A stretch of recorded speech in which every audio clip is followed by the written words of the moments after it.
Take a step of Sevillana. 5. After that, we're doing a pasada, starting with a stop, again 1 step, 2 step, 3 steps, and looping there at the back. And then I add 1 basic step of Sevillana, that means to the front, to the front, to the back, and change. Are we ready? Are we ready? Yes!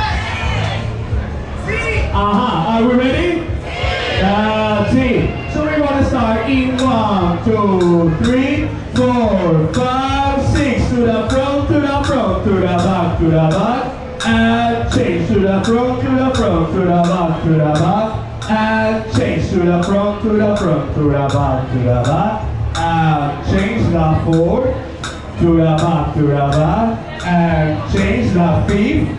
To the back, get ready, stop, kick. 1 step, 2 step, 3 step, 4 step, basic, front, back, and change. That's it. Awesome. Stay there.